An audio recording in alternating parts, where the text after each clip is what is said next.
Bagaimana hukumnya perempuan kalau tak pakai hijab berubah jadi laki-laki? Ya ayyuhan nabi, wahai Nabi Muhammad, qul li azwajika, katakan kepada istrimu, wa banatika, katakan kepada anak perempuanmu, wa nisa'il mu'minin, sampaikan kepada perempuan yang beriman, yudnina alaihinna min jalabibihin, panjangkanlah kain, tutup kepala, tutup leher, tutup lengan, tutup kaki. Mesti kainnya lapang, jangan sempit sampai paha menjerit. Anak-anak kita dibiasakan dari kecil pakai jilbab, pakai hijab. Jangan sampai dia terbiasa pakai celana pendek. Kita akan dituntut di hadapan Allah. Bapaknya rajin tarawih, bapaknya khatam 30 juz, bapaknya sholat tahajud, emaknya berjilbab panjang, anak gadis dibiarkan celana pendek, maka dia tetap akan dituntut. Kullukum ra'in, setiap kamu pemimpin, wa kullukum mas'ulun an ra'iyati, setiap kamu akan ditanya di hadapan Allah. La yadkhulul jannah, tak masuk surga. Siapa yang tak masuk surga? Dayus. Siapa dayus itu ya Rasulullah? Alladzi la yagharu ala maharimihi, orang yang tak ada rasa cemburu kepada mahramnya. Anak gadisnya pakai celana pendek, dia diam aja. Pak Haji, anak Pak Haji pakai celana pendek, kurang pendek lagi. Ustadz Somad enak saja bicara begitu. Ustadz Somad ngomong begitu kan karena tak punya anak perempuan. Betul, anak saya laki-laki, tapi keponakan saya perempuan. 2 orang keponakan kemanakan nambo perempuan, wajib pakai hijab, wajib pakai baju panjang, wajib menutup aurat. Kalau mau datang ke rumah ambo, ikut aturan ambo. Lebih baiknya benci pada ambo di dunia daripada nanti di akhirat ambo dibenci Allah Subhanahu wa ta'ala. Mau dikatakan keras silakan, mau dikatakan radikal silakan. Gara-gara mulut manusia, biarlah mulut manusia ini berkata, anjing menggonggong kapilah berlalu. Betul.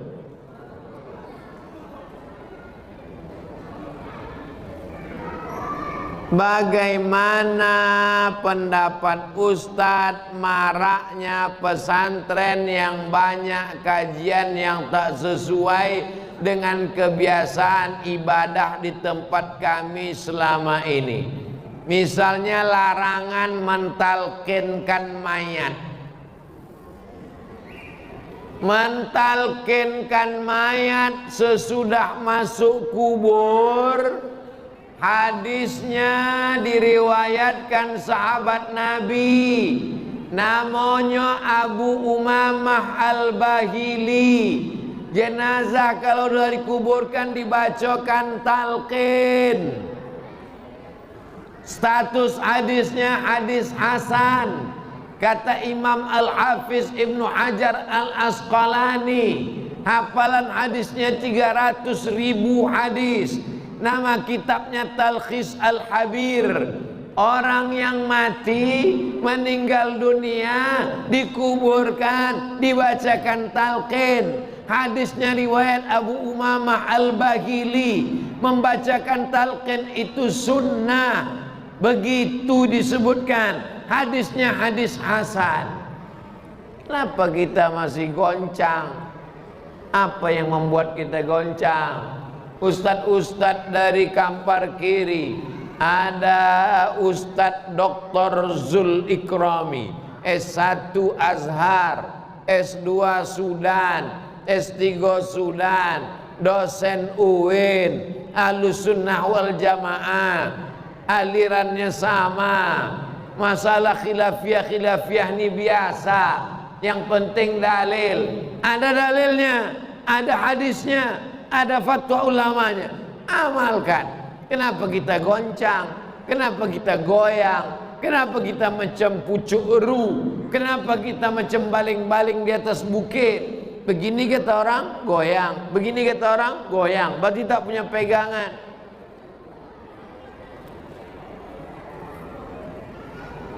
Bagaimana Rasulullah sallallahu alaihi wasallam dengan keluarganya, Pak Ustaz? Nabi sallallahu alaihi wasallam mencium cucunya Hasan dan Husain. Peluknya Hasan diciumnya, dipeluknya Husain diciumnya. Datang orang Arab Badui namanya Habis bin Aqra. Kata orang Arab Badui, ambo anak ambo 10 orang, satu pun tak ada ambo cium.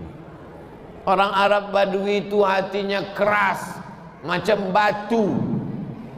Sepreman-premannya orang kita masih mencium anak, bertato, kumis melintang, anting-anting 20, hilang premannya. Kalau udah nampak anak kecil.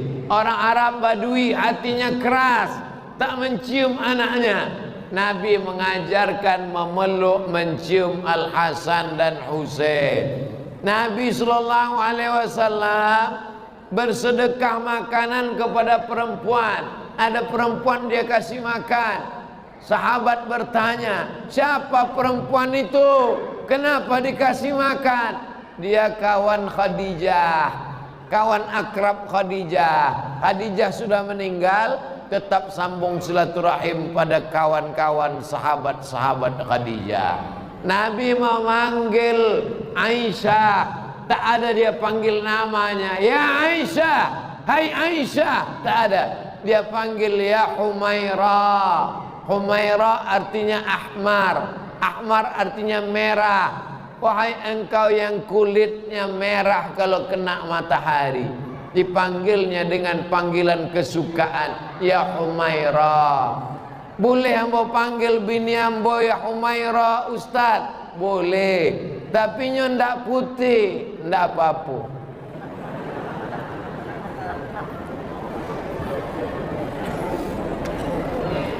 Di masjid kami uang kas anak yatim banyak. Tolong Ustadz jelaskan batasan usia umur anak yatim. Tentang anak yatim ada 2 pendapat. Pendapat yang pertama, la yutma ba'dal ihtilam. Kalau sudah mimpi basah, maaf, kalau sudah akil balik, maka indah anak yatim lagi. La yutma ba'dal ihtilam. Sesudah akil balik, indah anak yatim lagi. Kau pendapat pertama. Pendapat yang kedua, tetap anak yatim selama indah ada pendapatan, indah ada kerja, tidak ada income, tidak punya kebun, tak punya kerja, dia tetap anak yatim walaupun jangguinya tumbuh. Pendapat Abdullah bin Abbas. Ustaz pakai pendapat nan mana? Ambo pakai pendapat nan iko. Kalau sudah akil balik indak yatim. Kenapa Ustaz nak pakai pendapat iko? Kalau ambo pendapat iko, ambo khawatir sodona menjanggui datang nak minta jatah anak yatim. Maka waktu santunan anak yatim, kotak yatim kasihkan ke anak yang belum akil balik. Adapun yang lah SMP kelas 3, SMA kelas 1, lah kuliah di Pekanbaru, tetap kita berikan santunan, tapi bukan dari kotak yatim, diberikan santunan dari kotak infak. Kotak mesti ada 2, kotak yatim, kotak infak. Yang yatim untuk yatim, yang infak untuk infak. Jangan kasih duit yatim setahun sekali. Kasih duit yatim paling tidak setahun 3 kali. Mau puasa, mau Idul Fitri, mau daftar uang sekolah. Jangan sampai setahun sekali menderita anak yatim. Disumpah anak yatim awak mati toga. Apa hukumnya bagi orang tua yang membiarkan anak gadisnya keluar rumah tak menutup aurat? La yadkhulul jannah, tak masuk surga. Dayus.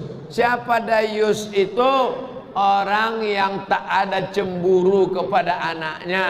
Bercelana pendek, berrok pendek, rambut bergerabang, rambut terbuka. Tak ada beda rambut dia sama rambut monyet.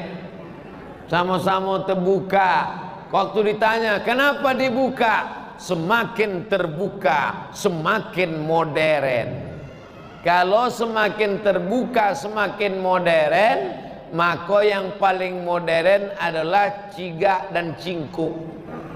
Karenanya semakin terbuka, makin terbuka. Kalau semakin terbuka, makin modern. Paling modern adalah uang gilo. Sebab uang gilo tidak bercelana.